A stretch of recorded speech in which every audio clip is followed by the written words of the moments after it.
Well, the guys were able to regen today, so hopefully they get their legs back under them. But for a match like NYC, I know that the guys are going to be up for it.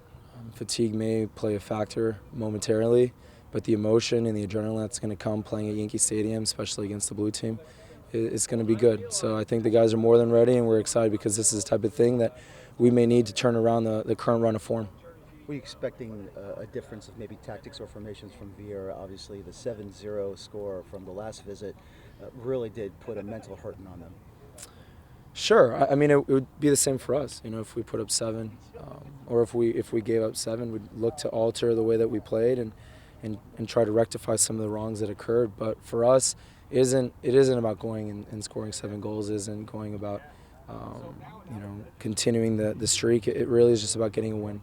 And we understand that in a rivalry game, there's going to be a lot of emotion, and there's some side stories going on too. But we want to change what's going on, and it was a tough road trip. The last 3 games have been on the road, and sure, this one's considered a road game as well. But this, like I said, this may be the type of thing that we need to get us back on track for the second half of the season. If I can ask you this, obviously I like to do little analogies here, but maybe a catcher in baseball sees the field a lot better when he's playing defensively. Is that the same thing for you as a keeper when you're watching what's going on in front of you? Like you can actually bark out orders and say, hey, listen, watch out for this guy, watch out for that guy. Is it the same thing for you? I think that's a good comparison. Being in goal is more than just saving the ball. Mm-hmm. It's about keeping guys on task, organizing, encouraging guys, letting them know what's going on. And I feel over the last couple of years with the encouragement of coaching staff, goalkeeper coaches, then I've been able to develop and get better. But still, there's a ways to go. And if I can continue to help guys be the best that they can, encourage them in tough moments, that's part of the job. And that's something that I want to do, I hope to do. And if I do properly, then we're going to be a better team.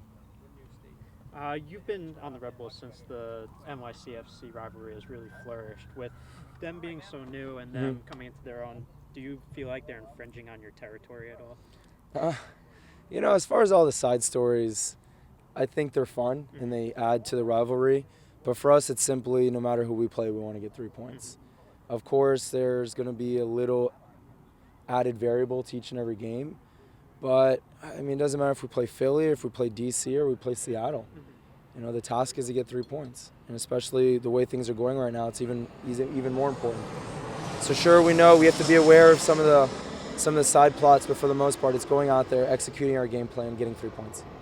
And obviously, Jack Harrison, when he came in the last game, obviously he did provide some form of a spark, but it didn't really matter. Are you expecting him maybe to be in the starting 11 for New York City? Yeah, there's a few guys that they have that didn't play against us or maybe briefly played against us because, I mean, even Frank Lampard came on and gave a little bit of a spark, but look at the last couple of games. He's given a huge spark to them. So it's not just going to be Jack. It's not just going to be Frank. They've got a will to sort of overcome what's going on in the last 4 games, and I know that no matter who they put out there, the starting 11 and the 3 guys that come in, they're going to be completely committed to whatever Patrick Vieira wants to do. Jesse just called you guys an angry team right now, considering the way that you dropped some points and crashed out of the Open Cup. I think there's a lot of angry people. We've set very high expectations for ourselves, and when we're not able to accomplish them, it's an empty feeling. But with that, there's also the residual feeling of a little bit of rage. And the rage is simply that we didn't give our best. And for 90 minutes, yes, the effort was there, but maybe our quality was missing for about 5-10 minutes. So with that being said, unfortunately, we're out of the competition, and we have to turn our focus to other things. And right now, it's going to be about the season. And the next task in the season is NYC.